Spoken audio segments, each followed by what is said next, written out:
Good morning, everybody, and welcome to our Investment and Strategy Committee meeting for February 18th. The voting members of this committee are myself, Councillor Bosch, Councillor Blackmore, and Mayor Clayton, who may join us if she finishes up a call, but for now it's just the three of us. I will ask for a motion to adopt the agenda. Councillor Bosch. So moved. That motion carries, which lets us go right into our service area update, and I'll turn over to Chief Whiteway for that. Thank you very much, Chair Bressy. So legislative and executive services. Election planning continues in conjunction with the school boards for their trustee elections.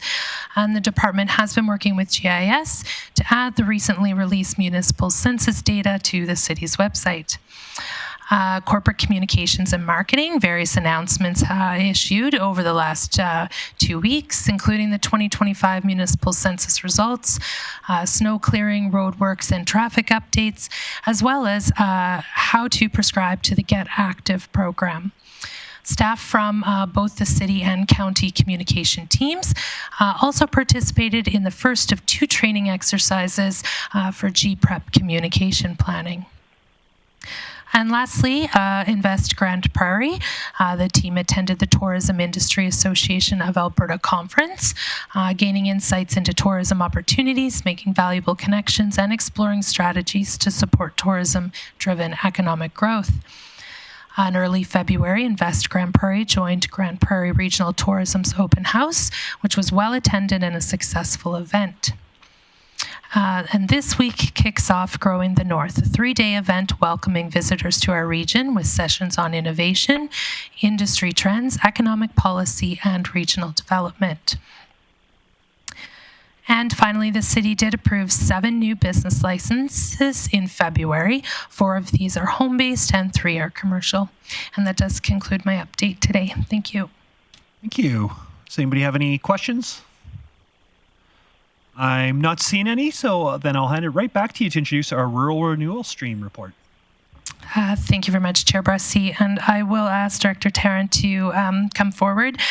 He has an update and a recommendation regarding next steps for the Rural Renewal Stream. I'll pass it over to Director Tarrant. Thank you, and through the Chair. So in July 2022, the city became a designated community under the Rural Renewal Stream. What this allowed us to do was to endorse employers and candidates that in order to receive permanent residency fast track through the provincial nominee program. And this program was specifically designed for smaller communities across the province that applied, and to have a certain number of these spaces allocated towards these communities. Since this inception, the city has endorsed 844 candidates for the program, and to date, 518 have received permanent residency through the program. Each year, the province receives its allocation from the federal government on the number of spaces allocated to provincial permanent residency programs. The province is then able to take that allocation and allocate them to the various streams under the provincial nominee program. In 2024, the federal government had given the province 9,900 spaces under the program. In 2025, in response to a number of housing pressures and other pressures related to immigration, the federal government reduced the number of their immigration targets, and that resulted in a decrease of just over 5,000 spaces to Alberta under this program, the provincial nominee program. So from 9,900 in 2024 to 4,800 in 2025. So over a 50% reduction in the number of spaces available to the province.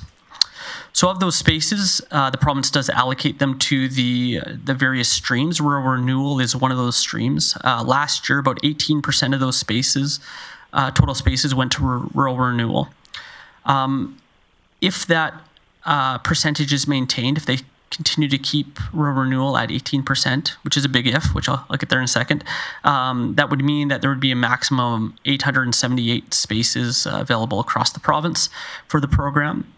The city last year did receive 15% of those of the Rural Renewal spaces, which translates into 275 spaces last year that went to Grande Prairie endorsed candidates. If we had the same reduction applied, it would mean we would only have about 132 spaces. Now, there is no guarantee that they're going to maintain those ratios. The province is currently looking at all their streams, and with the significant reduction in the numbers, they could make certain changes to, say, eliminate certain streams, or to severely reduce certain streams, or to prioritize others there. So we just don't know, where the rural renewal is going to fit in the province's prioritization. So as a result, the likelihood of us seeing a significant reduction through this program is great, if the program even continues at all. So what that means is currently we have 345 active candidates in queue. This is obviously, as I mentioned, when we had 275 spaces that were given last year, this would be more than enough candidates to get about a year and a half's worth of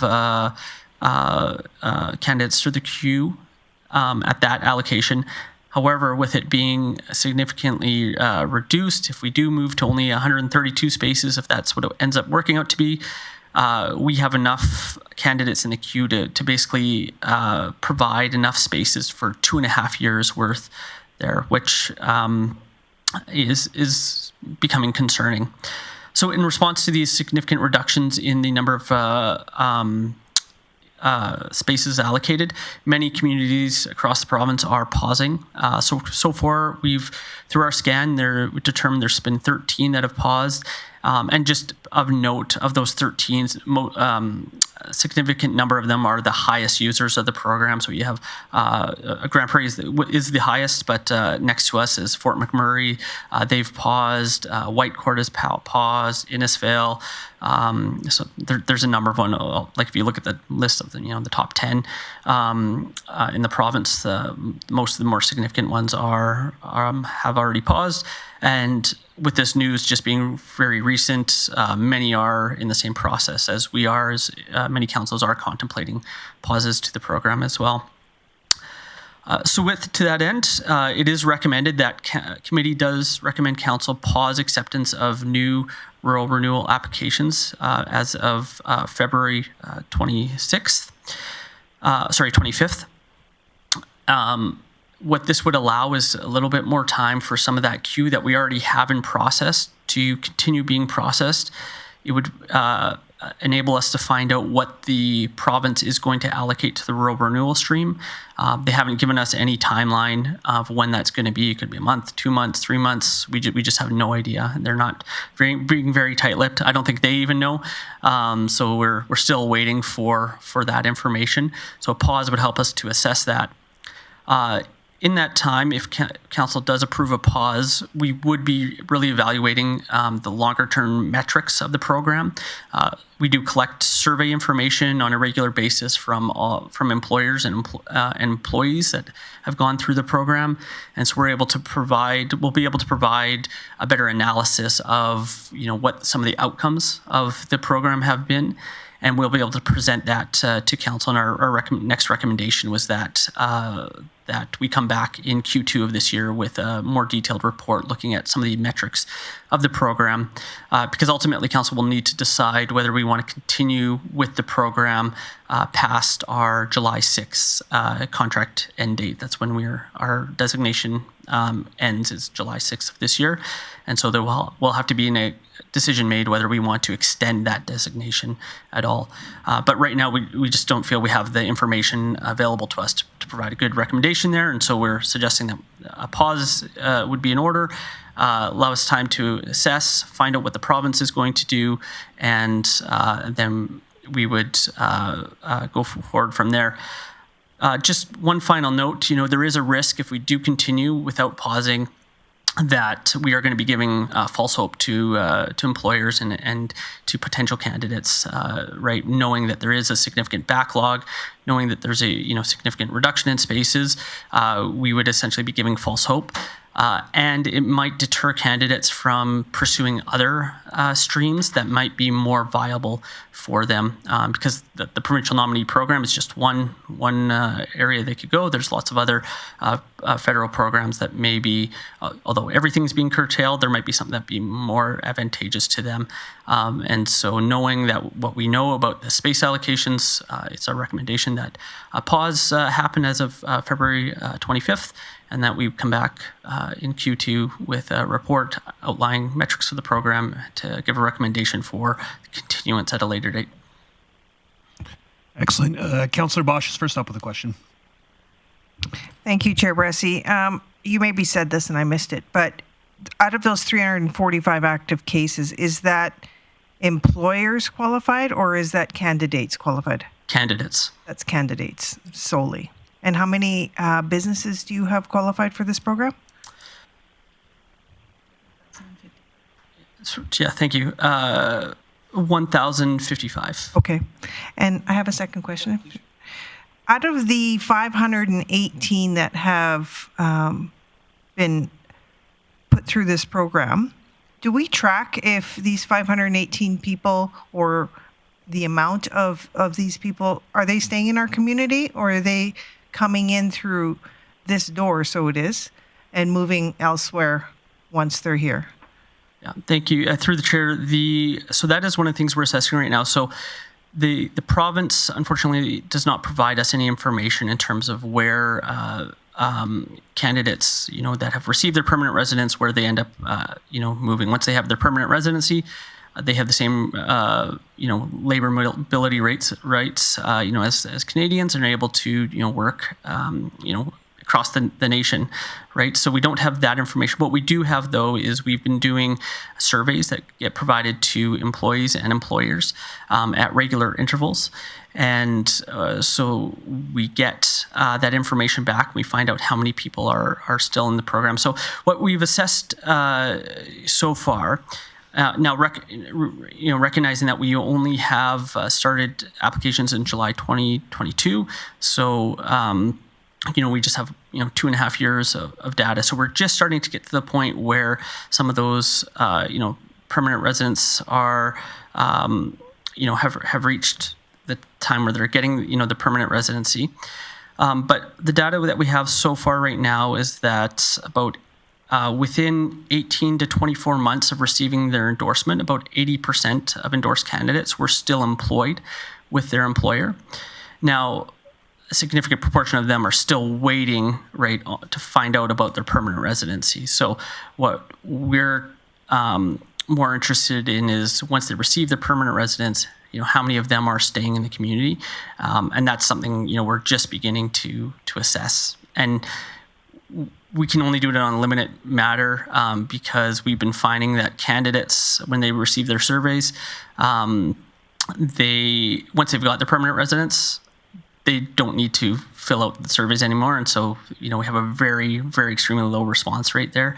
Whereas on the employer side, we have a much higher response rate because there's a bit of a stick there where if they don't fill out surveys, they're not able to submit any new applications. And so a lot of the data that we do have is based on the employers telling us whether that employee is stayed or not. So some more data coming, but as of right now, we know that between those that have received their candidacy within 18 to 24 months, about 80% of them are still with that employer. Okay, thank you for that.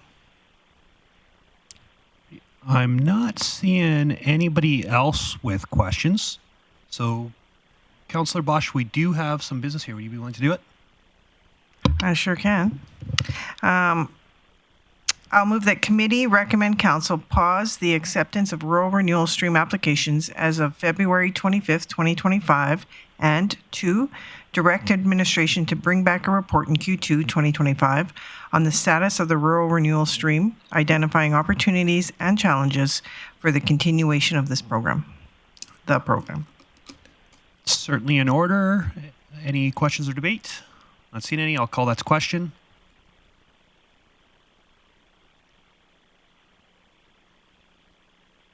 And that motion carries. And Mr. Trent. If I may, I just wanted to have one point of clarification here. I mentioned earlier the number of employers. The number of unique employers is actually 288 that have been in the program. The number I provided, 1,055, is the number of occupation applications. So one employer might have a couple based different classes, right? They might apply for, their cooks and then management or whatnot. So there's 1,055 different occupation types amongst the 288 employers. Okay, thank you. Thank you.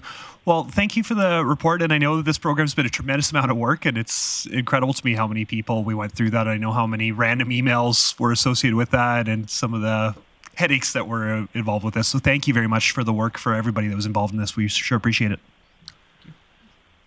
With that, I'll pass this on to Chief Whiteway for the outstanding items list. Thank you, Chair Brassey. Both 1349 and 1352 are on track for second quarter, so no changes as presented. Thank you. Excellent. Councillor Blackmore. I would move that we accept the outstanding items list as presented. Certainly in order. Don't see any discussion or debate, so I'll call that to question. Councillor Blackmore in favour. That motion carries, and with that, I will call us adjourned. Thank you, everybody.